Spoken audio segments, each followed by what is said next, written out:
Success shouldn't feel this exhausting. If you're winning on paper, but burning out behind the scenes, you aren't failing. You're stuck in a psychological bottleneck called a hurdle of stop. I've been there. On the outside, things look great, but I was secretly burning out, convinced I was just lucky, and waiting to be exposed as a fraud. I realized I didn't have a business problem. I had a mindset block. Whether it's imposter syndrome, perfectionism, or fear or failure, these aren't just feelings. They are growth bottlenecks. Identify your specific hurdle and get one immediate action step to regain your momentum today. Go to tuepodcast.net/quiz. That's tuepodcast.net/quiz to take the 3-minute assessment and get your report now. Salutations, School Believer. Do you have a dream of becoming an entrepreneur, but don't know where to start or even what to do? Where can I gather information quickly about what's in my zone of genius? Don't worry, School Believers. I got you covered. Go to tuepodcast.net/AI prompt and check out an amazing set of AI prompts that will give you ideas, information, and articles to help you get across that start line. Once again, go to tuepodcast.net/AI prompt to get you started now. Good luck, School Believer. Undiscovered Entrepreneur, episode number 49. We're almost to 50. You know, as you said before, money is a metric by which you measure success, but it's an indirect measure. The success is really the goodwill of the community around you. And I am a very big believer that whatever you put out into the world, it gets returned to you. So if I'm going to put out my goodwill and my expertise and my willingness to help other people grow, then I have full faith and full belief that it's going to come back.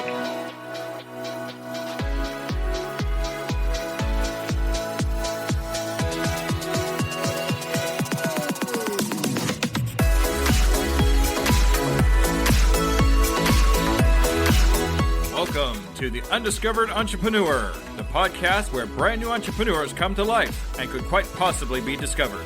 Join me, DJ Scoob, and the rest of the Scoob Believers as we help these new businesses become a reality. And now, away we go!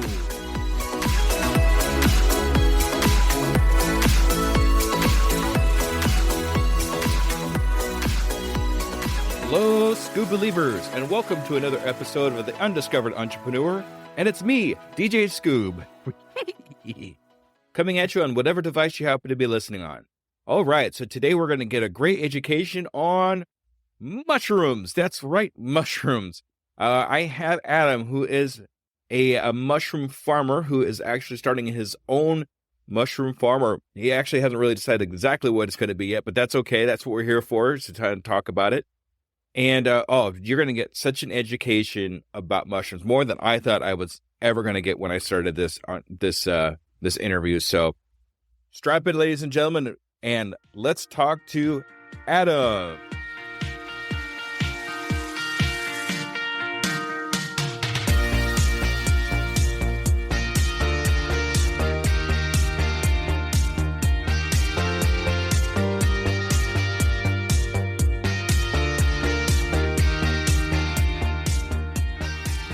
Salutations, Scoop Believers, and we're here again with our next amazing, brand spanking new entrepreneur. Today we're here with Adam. Hi, Adam. How are you? I'm doing great, Jesse. Thanks for having me. Great. Thanks for coming on to Undiscovered Entrepreneur. Now I have a really kind of semi-serious question to ask you, okay? All right, here we go. Are you a Scoop Believer? I am now. That's a good way to put it. I love it. Thank you so much for being a Scoop Believer, Adam. Appreciate you. Absolutely. So what I'd like to know here is you're a brand new entrepreneur, and I'd like to know a little bit about you, about what you do, and how long you've actually been doing it for. Okay, so I am an urban farmer. I've done a couple other businesses in other things in previous iterations and lives, but basically in two different iterations over the last 10 years, I've been an entrepreneur. Now, it is 10 years, but my first business started 10 years ago. And I think in the 7 years that I ran it, I might have actually grossed, $40,000 over 7, 8 years. So I didn't really do a whole lot with it. Now, my second business was an urban mushroom farm. I did that with a business partner here in the Dallas-Fort Worth area. He started a year before me, but he and I started together in 2019. And we started in a 2,000 square foot warehouse. We started growing about 30 pounds a week of gourmet mushrooms. And over the next 3 years, up until when I exited the farm last July, we grew that up to about 800 pounds per week. And when I left, we were on track for grossing almost $750,000. So I did a little bit better with that one. We made some mistakes. We learned some lessons. And right now, I want to help other farmers learn how to do business better, because food is important, but staying in business is what allows us to get it out to other people. Exactly. I love how you've actually taken kind of that step. There's the steps that you take. I did this, and then I did this, which is do a little bit better, and now I'm doing this. That's awesome. It's great to have that kind of journey. That's why I call it an entrepreneur adventure, really, because it really is an adventure, not just a journey, but it's an entire adventure that we take in our lives if we want to start this, what we're doing.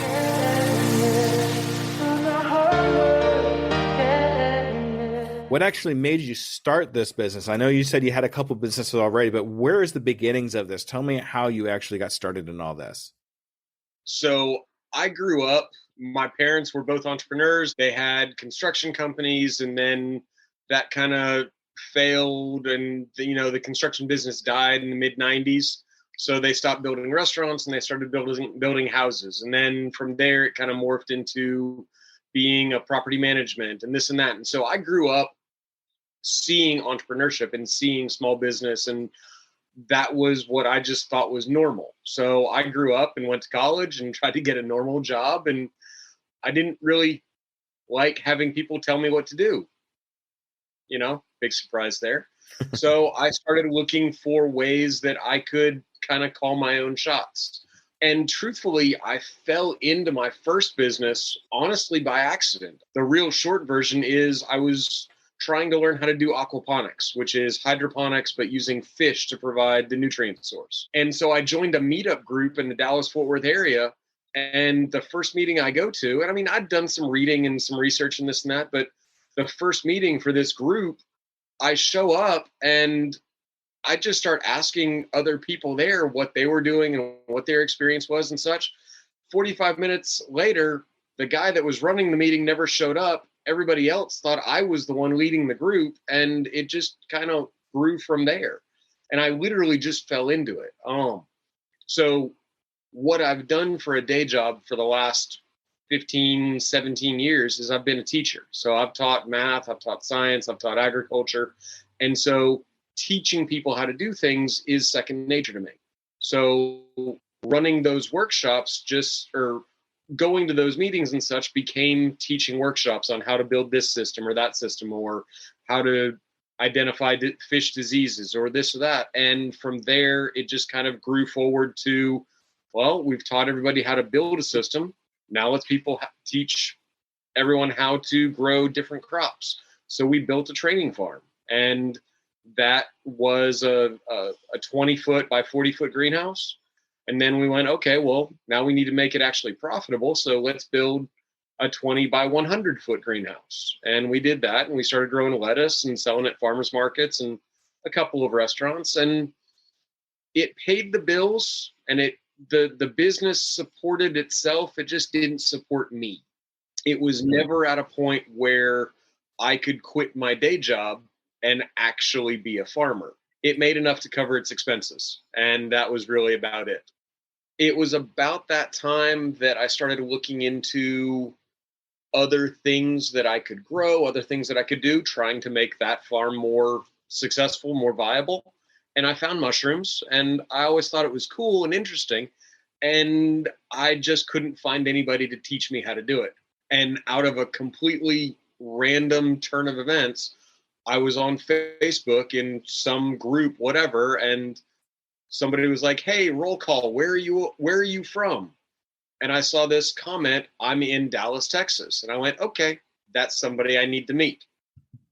So I messaged him out of the blue. We met up at a farmer's market where I was vending, and he brought some of his mushrooms, and we ended up kind of talking ideas and such. And 6 months later, it was January of 2019, and we signed a lease on a 2,000 square foot former auto body shop, and we built everything from scratch. And 3.5 years later, we were growing 800 pounds of mushrooms a week, and it was great. I quit my day job a year into that, and it was my sole employment for almost 3 years. And we made it through COVID. We made it through multiple ups and downs and twists around the way, and it worked. But yeah, my path was one of those. It was kind of random, but it just every next step seemed right at the time.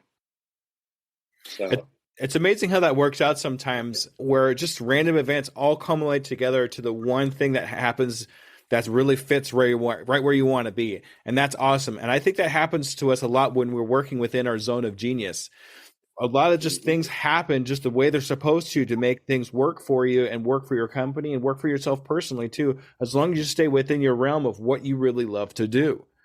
So that's awesome. That is such a fantastic story. And I like the fact that you took two different things, two loves that you have, and combined them in together to make something for yourself that ultimately ended up being fantastic.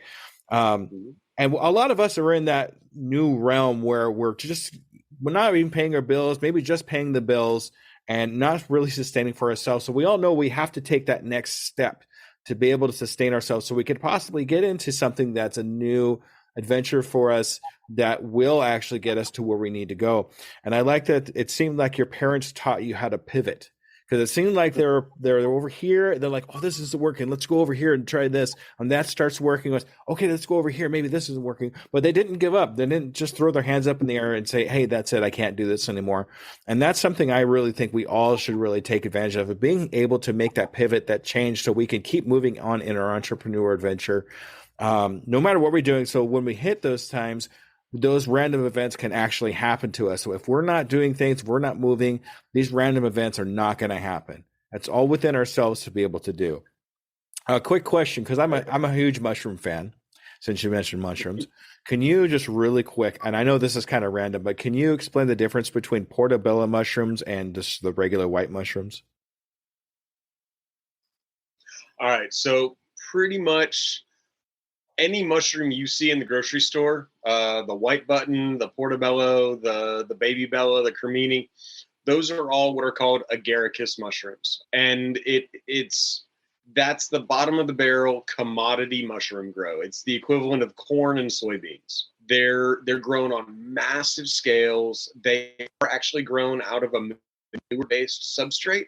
And these are the ones that are grown in near darkness and such. And all of that classic, just that's the stereotype. What we grew were the gourmet mushrooms. So that was oyster mushrooms, lion's mane, chestnut mushrooms. We grew maitake. We actually, over the course of the farm, we actually grew up to 12 different species at one point. But primarily oyster mushrooms, lion's mane, chestnut, maitake, a couple others in there, but those were the main ones that we grew.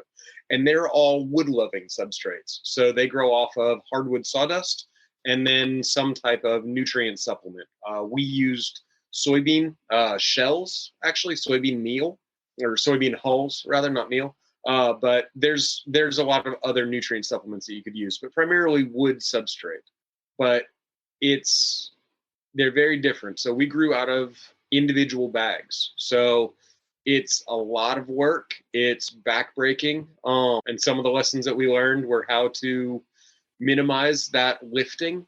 When you're making 200 bags a time, 3 times a week, and you're doing 10-pound bags, that's a lot of lifting that you got to do, moving those bags around 7-8 times during their life cycle. So it's fun though. It's super fast. So our oyster mushrooms, from the day we started the bag to the day we harvested, was usually 21 to 23 days. So it's a Wow. super fast production period. Okay, so a little mushroom education for everybody. Thank you so much, Adam. That's actually more. That's just some fantastic information. And you want to grow mushrooms? This is the guy you want to talk to. Okay, so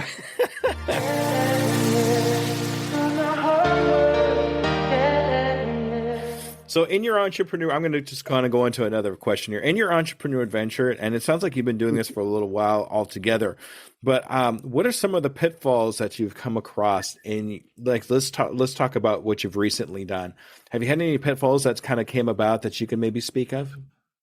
Yeah. So one of the issues that I saw overall between my lettuce farm, between the mushroom farm, is communication, and it's communication across all different levels, with employees and staff and such. But the most important level of communication, and where I saw a lot of struggle initially for us, was with clients, with customers. So with the mushroom farm, our we initially started serving just restaurants, and we were serving reasonably high-end restaurants that were chef driven. So we're not talking corporate concepts that have multiple locations such. We're talking about one restaurant that, some of our restaurants that we dealt with had 12 seats, not even 12 tables, just 12 seats in the restaurant. And so that chef demands a level of interaction and a level of familiarity with his suppliers. So we had to develop that level of trust and that relationship with him, that he trusted that we would be able to meet his needs, his quality levels, and his timelines, all while staying within his price points. So developing those relationships with chefs and being able to provide them what they need when they needed it, that's really, at the end of the day, I think the backbone of what made us successful, was because we were willing to do a lot more than some of the other food distributors in town. We did deliveries 7 days a week sometimes. We did, if a chef ran out of mushrooms at 7 p.m. on a Saturday night, all right, either me or my partner went to the farm, picked up a case of fresh mushrooms, and got it out over to them.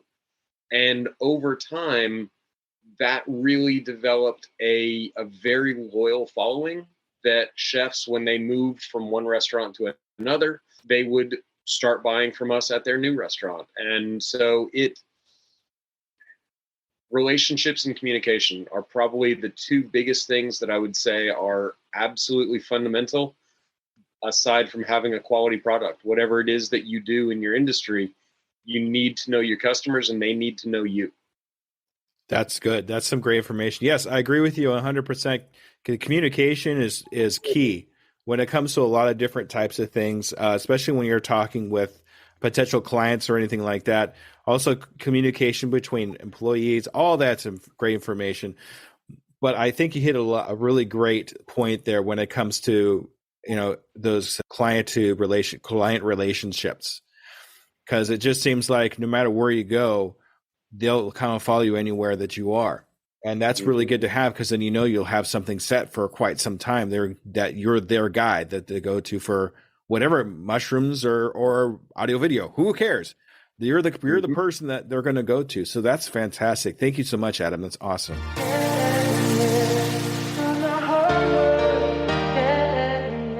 So as we're moving along here, just the next question.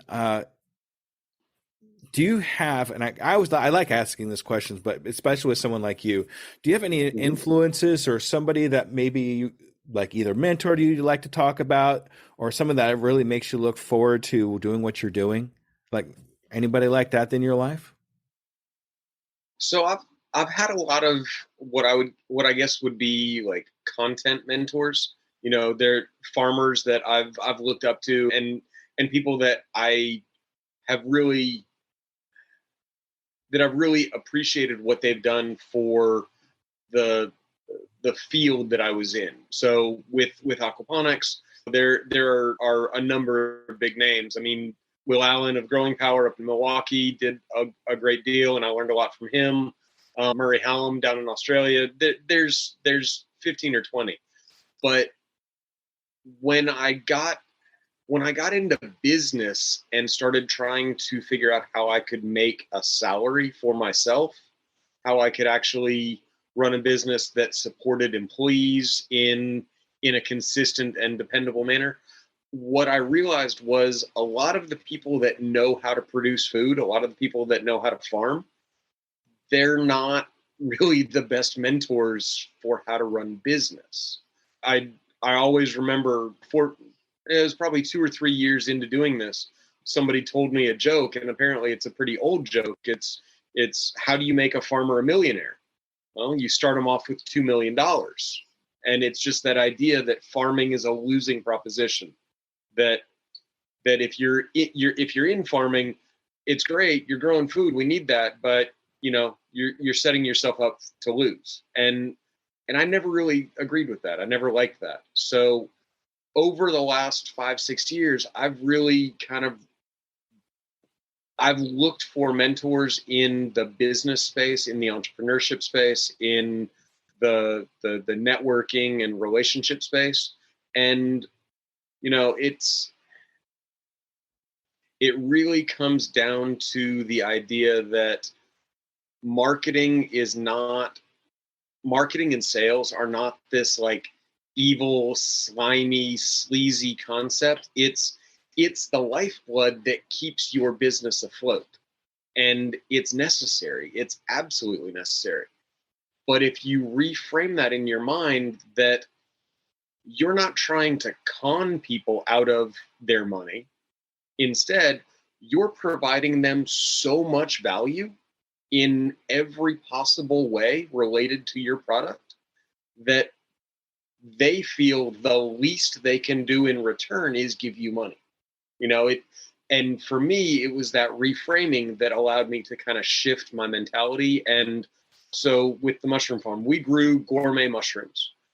At the farmer's market, they sold for $20 and $30 a pound. These are not cheap mushrooms, but we had free recipes every week. Every week, one of our gourmet chefs from the high-end restaurants in Dallas-Fort Worth, we had a different recipe. And so we gave away free recipes to people that bought mushrooms. We had medicinal tinctures, and we told people how to use them to address certain issues and certain ailments that they might have and such. And we published research and shared articles, and we just educated the community about what mushrooms are and what they could be. And we provided value above and beyond the simple transaction of, here's a mushroom, give me dollars. And as a result, at our farmers markets, we had people who would drive 45 minutes just to come to our booth at the market just to buy our mushrooms because they appreciated what we did. And then we started doing other things. We started actually putting together like recipes of, hey, here's what's available at market now. Here's what's in season. So here's an entire dish that you can make, or an entire meal plan for the week. But you're going to buy mushrooms from us, but you're going to buy carrots from this farm, and you're going to buy beef from this farm and chicken from that farm. And, we started sharing the wealth, so to speak, and we started increasing the traffic and the sales to all of the vendors at our markets. So then it wasn't just our customers coming to us. It was, hey, this other vendor is going to send their customer over to get our mushrooms because we send our customers to them to buy goat cheese, and so on. And I don't know. I can't remember where I first heard it. Maybe it was Seth Godin. Maybe it was Gary Vee. I don't know. But somebody said it once, and it just stuck in my head. It's, if you are stuck looking at the pie as something to be carved up, then you're going to hoard it, and you're going to fight, and you're going to claw, and you're going to hold things close to your chest, and you're not going to share. But once you realize that nothing in the world is really and truthfully that unique, that it's all about marketing, and it's all about market share, and it's all about what message resonates with what person. There's 50 people out there talking about entrepreneurship, and every single one of them has a different audience because they resonate with different people. When you flip that script around and you realize that I don't need to worry about market share, because if I work with everybody and if I share what I'm doing and if I'm transparent about what I'm doing, the pie gets bigger. So it doesn't matter how much of the pie I get, because my slice, whatever percentage it might be, it's bigger than it would have been if I didn't help everybody else. So in the end, I still get more, but so does everybody else. And it's the rising tide lifts all boats. And if we work together and we share and we combine our efforts, everything's going to work out better for everybody else as well as us. So it's, in the end, ironically, I think that was one of the things that didn't really jive between me and my ex-partner. I wanted to share everything and be fully transparent 100%. He really didn't. And in the end, I exited the farm last year. So now I'm trying to figure out what's going to be my third farm. That's where I am right now. Okay. That's awesome. Yeah, you said something really similar to that. I'd say we rise by lifting others, really helping everybody else out there and not worrying about so much as the money, but the quality of what we're actually doing to help other people and what we're doing. Yeah, that's the same. It's pretty much the same thing. So that's great. And I really like saying too that the money actually becomes a byproduct of how we treat other people, how much value we actually give our customers or our followers or anything that you use at that particular point. Not worrying so much as the money as what kind of value am I giving this person, and eventually, or that even on their own, they'll say, okay, that's awesome. Thank you. Here is this in exchange. Not always money, but money always helps. But yeah, that's really, really what it comes down to here. And I love that you kind of cross, and here you're doing it again, crossing farmer and salesperson. Another type of thing that you really want to put together, especially like what you're talking about, because they really need to directly work with each other to be able to be able to survive ultimately in the very end. You still need to make your products, but then you still need to be able to sell those products. And that's really, really important. Also, when you're following your people, you want to try to stay in your field. I noticed you did that too. The people that you follow, you started following in your field of work, but then you're like, okay, I got enough of this. Now I need to go over here and work on the sales part. Now I'm going to start following these people and learn as much as I can from them. And then once again, just taking the best of both worlds and putting them together. So, and it's really all about providing a service. It's not so much as just like you said, just $1 exchange for a mushroom. But the value we have along with that mushroom is what brings people to you over anybody else. That's just not a number, but a person that wants that value. Exactly. So I commend you for that. That's fantastic, Adam. Thank you. All right.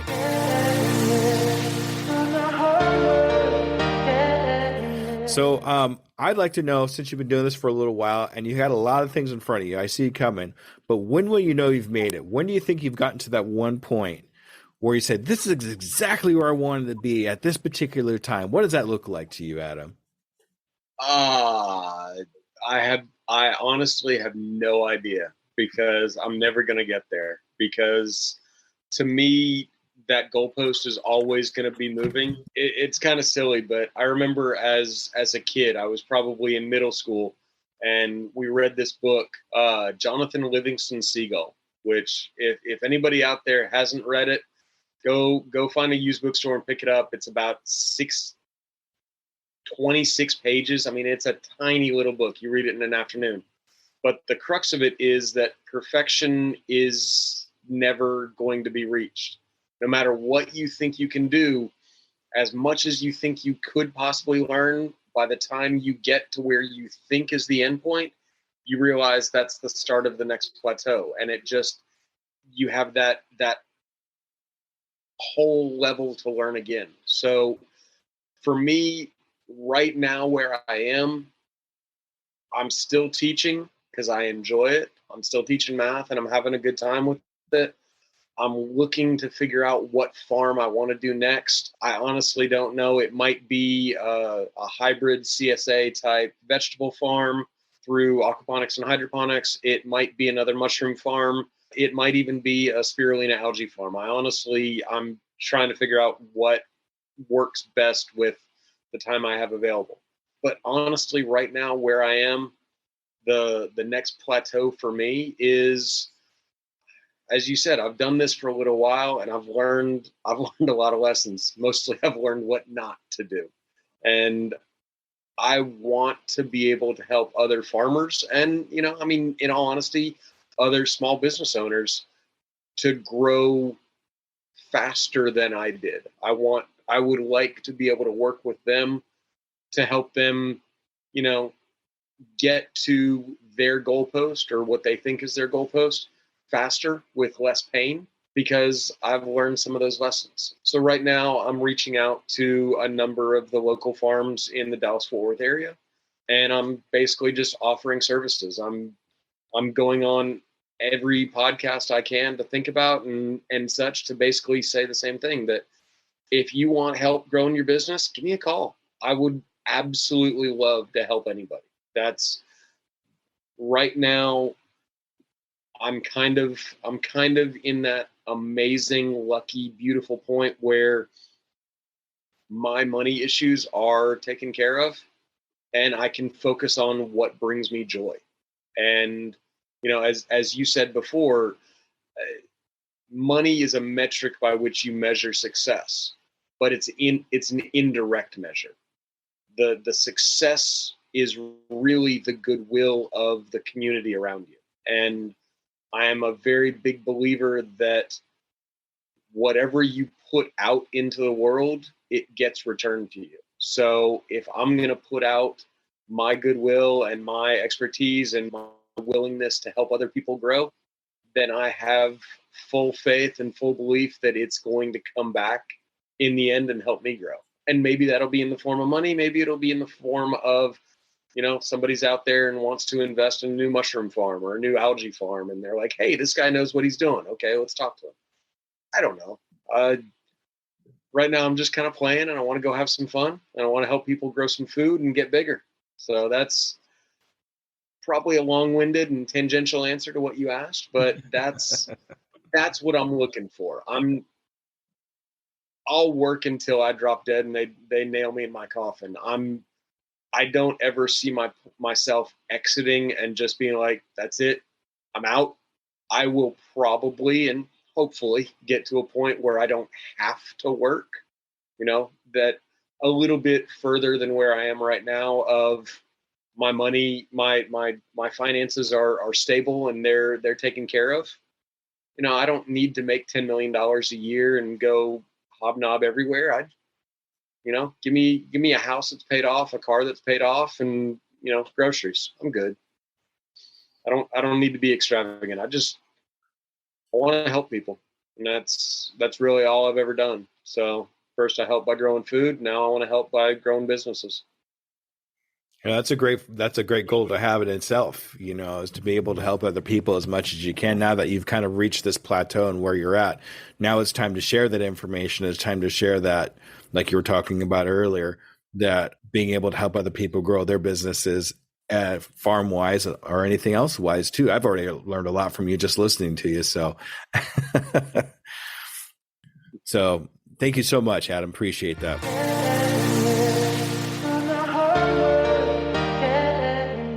Okay, so since you're actually into helping, since you're into helping other people and you want to share a little bit of your knowledge, if you were to actually meet somebody that wants to have a similar adventure as you in the growing, whatever it is that they want to grow, what steps would you have them take if they asked you for advice? To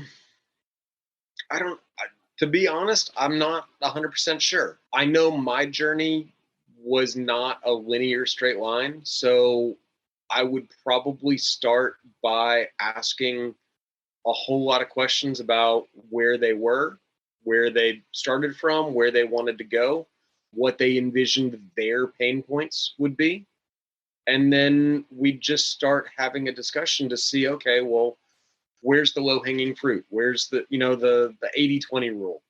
What can we work on? What's the 20% that we can work on that'll relieve 80% of the pain? Or what clients what clients bring in the least revenue but take most of your time? You know, is it worth firing one of those clients so that you can focus on the others?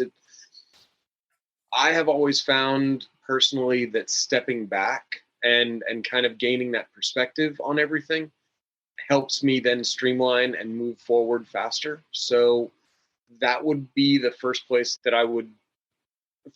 I would take working with somebody, is trying to figure out, okay, well, what's the lay of the land? What, are you looking to go into a wholesale distribution, but you're stuck in a farmer's market, and what do you want to do? Or you're outgrowing the farmer's market, but you're not quite at enough production to be able to go to that wholesale and such. So everybody's situation is going to be different, but in general, I would say start with building your relationships with your clients. If you don't have a newsletter, if you don't have a regular communication with them, and it doesn't have to be a newsletter.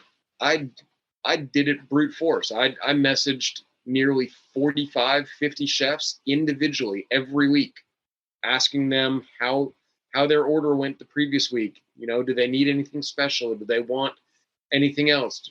Do they have any plans for specials coming up? And I did it, like I said, I did it brute force. I didn't have any elegant, easy way to communicate with everybody. I always said I was going to start a newsletter, and I just never quite got around to it. So I just had all these text threads that I just kept track of. But it worked for the scale we were at. If we got much bigger than we had been, it probably would have fallen apart. But if you're not already communicating with your clients through a newsletter or direct communication or such, that's easily the number one thing that you need to do. Start with that and try to get some perspective on the overall operation. There you go. That's some good advice. Yeah, we go back to the communication thing. Like we said at the beginning of the podcast, it's really important to have that communication with your clients so we know what they're looking for, and that way we can provide what they need. If we're not providing what they need, then why do they have us? So it's really important to have that. And you make a great point too, and I'm going to kind of highlight this. Firing clients. It's okay to fire a client.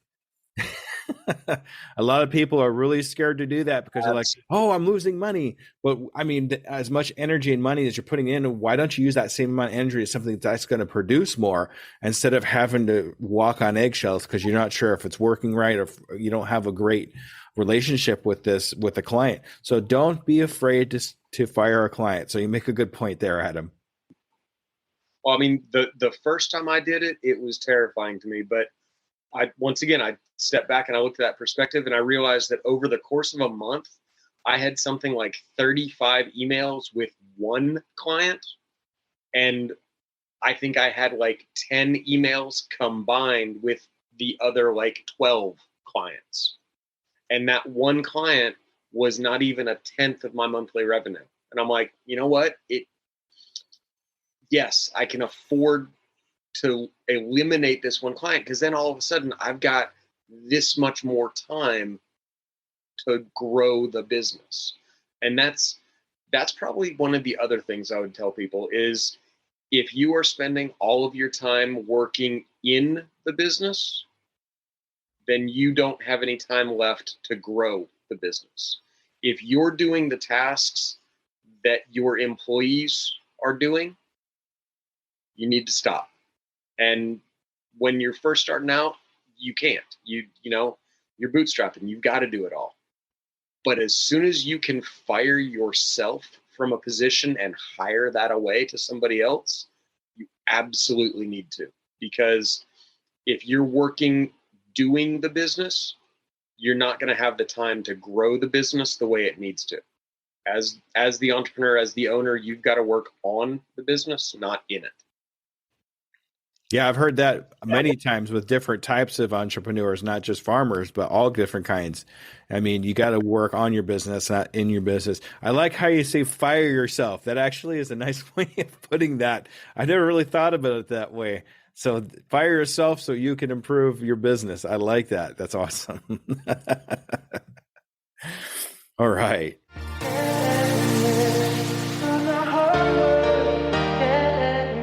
So here is my favorite question. but I did steal it from another podcast. So sorry, everybody.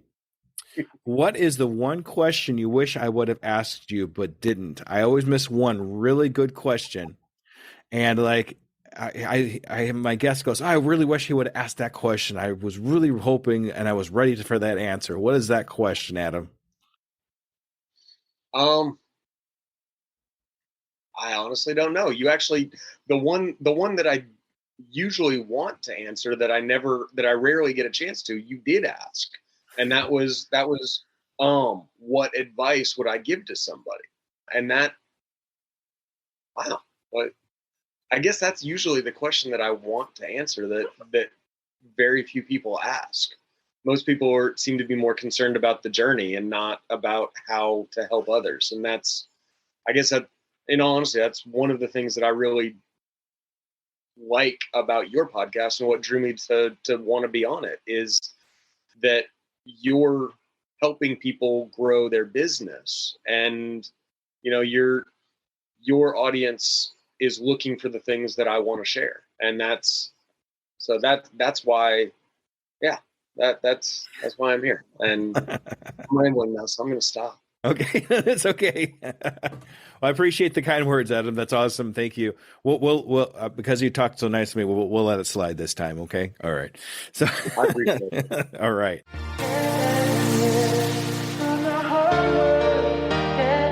So we've gotten to the point now where I really like to know what is the next goal you have for yourself in the next 6 months. What I'd like to do is follow up with you in 6 months and see if you've accomplished a goal. So in the next 6 months, what do you see yourself in accomplishing? So short term, I know that within the next 6 months, I am going to be taking over a distribution service for a friend of mine. He's moving out of state, so I'm going to start selling farm eggs at one of the local farmers markets. So I'm going to take over that distribution, and I'm doing that, one, because he asked me nicely, and two, because it gets me back into the markets where I can get a pulse on kind of what's going and how the markets are going. So that gives me the opportunity then to meet more of the local farmers. And I don't know. I don't know if it'll happen in 6 months, but definitely one of the things I'm going to be working on is setting up a farmers networking group in the Dallas-Fort Worth area where farmers can talk and share with each other as much as they want to share, but where we can talk about business issues. Hey, who can help me with this organic certification application? Who has a line on good compost? Who has a line on good seed or distribution? Or, hey, I need a mechanic. My X broke down. I just, once again, getting back to that communication, it's important at all levels. And I want to try to develop a community where the farmers in this area don't view each other as competition, even if they're at the same market, even if they're growing the same types of crops. We've got to start talking and working together. I mean, the Dallas-Fort Worth Metroplex has over 8 million people in it. We don't grow a fraction of the food that is actually needed to make this community stable if anything happened to the food system. We probably need 3,000 more farmers than we have here already. So the more I can do to build that community and make that a place where people can jump into it and get support and get the ability to grow, that's the least I can do. So I don't know how far I'll get on that in 6 months, but that's definitely the big goal that I'm going to start working towards. So, All right. Those are very admirable. I really like the idea of having a farmers network to be able to work together to accomplish things that normally you by yourself wouldn't be able to accomplish. So I would actually kind of strongly urge you to do that. That's really great. So what we're going to do is follow up with you in 6 months to see if you've achieved those goals, or at least, move towards those goals and see where we are. Is that okay? Absolutely. Yeah.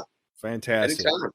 Excellent. Okay. So, Adam, it's come to time here. This is your time to shine. I want you to be able to talk about who you are, what you do, and how we can get a hold of you if we want to talk to you about farming. So, like I said, I'm willing to help anybody. Farming is what I've done mostly, but I think I'm pretty decent at business, and I'm willing to give it a shot if you're not in the agricultural industry. So if you want to reach out and chat about anything, you can find me on Twitter or YouTube at I am Adam Cohen. I've started an Instagram and such, but I'm not really doing much there. Twitter's probably the best place to get a hold of me, or you can reach me at adam@greenphoenixfarms.com if you want to email me. But either way, just reach out, give me a shout, say hello. All right, awesome. We'll make sure to put all that in the show notes so somebody can get a hold of you. They can look there first and just go right to you, okay? That'd be great. All right, Adam, thank you so much for being on Undiscovered Entrepreneur. It's been an absolute pleasure. I learned a lot from you, I got to tell you. Just listening to you and how you run things and that kind of thing. Fantastic. Thank you so much for the information, Adam. Thanks, Jesse. All right, Scoop Believers, make sure you stay tuned for the wrap up. All right, everybody, thank you. Bye-bye.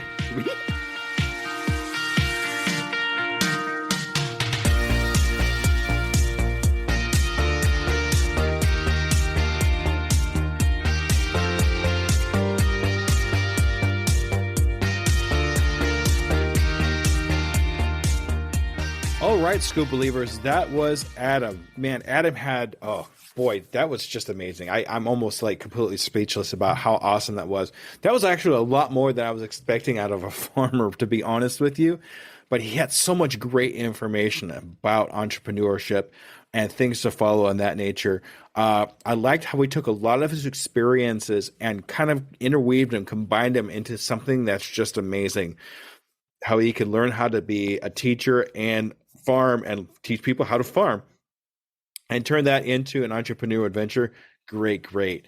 Also, it's really important to follow the people in your field so you can learn from them, not just like, it's like kind of like a shortcut. I mean, you can go out and learn a lot of different things by reading books and trial and error and things of that nature, but it's so much better, so much quicker, more efficient, easier to just go to somebody and say, hey, can you help me with this? Hey, I'm really trying to learn this. What can you do to help me? Don't be afraid to reach out to somebody and say, hey, can you help me with this? You'll learn a lot quicker and probably a lot better too. It'll sink in your head a lot as easier if you just ask somebody and kind of to keep a dialogue with them. And it's really important to have that value aspect of what you really are trying to accomplish. It's important to be able to maintain people, not so much as, like I said before, and he said too, just exchanging a product for $1, but exchanging a product for $1 and something else, and something you know that will be of value to your customer. That way they're coming back for more because they know you're more interested in them as a person and not just as a number or somebody that's giving them money. That's really important in our entrepreneur adventure. Being able to fire your client, I really wanted to make sure I made that very clear. It is possible to fire a client if they're just not working out. Sometimes customers' expectations are different than yours. And when you have that, sometimes it gets a little funny, it gets a little fuzzy, a little communication errors there. So just make sure that it's something you're willing to do. Don't be afraid to do that. And speaking of communication, and we've said it several times on the podcast, communication, huge, super important. Not just communication between you and your employees or anything else, or sometimes you're your own employee, but communication with your guests, communications with your clients, communication with what's actually working with you. Because when there's a loss of communication, there's always something that gets missed, and that can cause big problems. All right, so thank you, Adam, very much for being on the Undiscovered Entrepreneur. A little bit with me, the Entrepreneurship in a Box. That is definitely in the works right now. Really kind of getting into it. I would really like some ideas from you, my listeners, my Scoop Believers, what you would actually like to have inside this box. I've already come up with about 3 or 4 different types of things I would like to have in the box to be able to help you get your entrepreneur adventure started. But if you were able to put something in the box for yourself to start an entrepreneur adventure, what would it be? I would really like to hear about it. Hit me up on Twitter at all my Twitter spaces at UE Podcast 2021. And email me.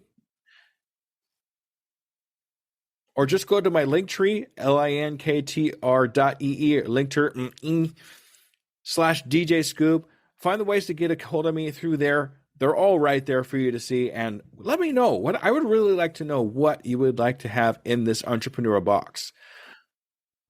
All right. And something else that's kind of come across here that I really want to talk to you about. I've decided to take my group coaching from the just exclusively doing it in the community that I'm in, Numo Spect, and bring it out to the public. So here we go. This is going to get really real quick. So I have 5 spots that are open right now for anybody who wants to take advantage of them for a bi-weekly group coaching. So if you would like to fill those spots, reach out to me at doingittodaycoaching@gmail.com, and we'll set you up with times and dates and when you would like to get involved in that. Just so you know right up front, though, because I try to be very transparent when I do these things, there is a very minor cost involved, but that is going strictly towards my podcast and me visiting my father, who's not doing so hot in Nevada right now, and I want to get out to him. So it's definitely going towards a good cause to be able to do all this. So thank you so much in advance for anybody that wants to join me in this group coaching. And with that, I'm going to say thank you, everybody. Join me on any of my social medias. You can find me on Linktree /DJ Scoop. That's linktr.ee or tr.e at DJ Scoop. And reach out to me if you'd like to know anything. And if you could get around to possibly even sending a review, that would be amazing. And I will definitely say your name on the next podcast right after I get that. So thank you very much for a great evening, everybody. We'll see you next week for coaching. Thank you so much. Bye-bye.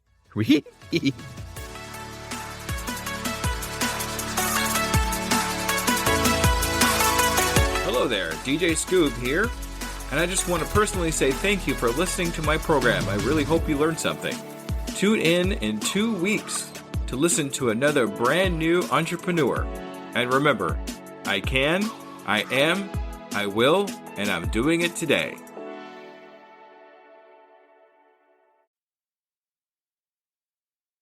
As a worker of 2 full-time jobs, running a podcast and coaching, every minute counts in my day-to-day. It's hard to be consistent in any of my social medias.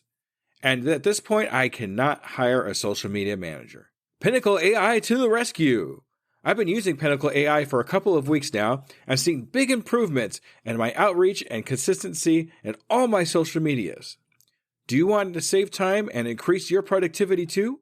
Go to tuepodcast.net/AI for more information. Save yourself time and grow your brand. Try it now and see what it can do for you. Hello, Scoop Believers. Let me ask you a real quick question. How many cups of coffee have you had today? 3, 5, 7? And let me guess, you've got a Red Bull in the other hand just in case, right? Yeah, I see you. Now, here's the truth bomb nobody wants to hear. You're not building a business. You're building a caffeine dependency. Listen, I get it. When you're grinding 12, 14, 16-hour days, you're building something from nothing. When you've got payroll to meet, investors to impress, and visions that won't wait. You need fuel. But what if I told you that the fuel that you're using is actually slowing you down? What if the very thing that you think is keeping you sharp is actually making you dull? Enter Rise Coffee. This isn't your grandma's mushroom tea. This isn't some hippie wellness trend.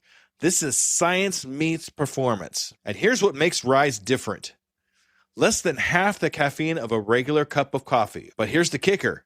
You won't miss it. 6 organic powerhouse mushrooms, including cordyceps, what Olympic athletes use, and lion's mane, what Silicon Valley biohackers swear by. Sustained energy that doesn't spike and crash. We're talking smooth, clean power from morning to moonlight. Crystal clear focus without the jitters. Imagine closing the deal with calm, confident mind instead of the caffeine chaos. Gut health and immune support, because what's the point of building an empire if you're too sick to enjoy it? So here's the challenge to you. Stop borrowing energy from tomorrow. Stop running on fumes and call it a hustle. Stop wearing your caffeine addiction like a badge of honor. Real entrepreneurs optimize, real entrepreneurs adapt, real entrepreneurs win. You can't win if you're crashing at 2 p.m. while your competition is just getting started. Break the cycle. Head to risesuperfoods.com right now and use code PODNA15 for 50% off your first order. That's PODNA15 for 15% off. Try it for 30 days.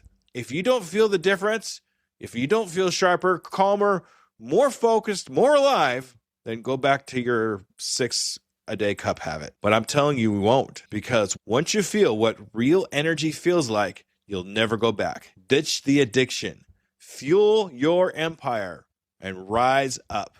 Rise Coffee, energy that builds, not burns.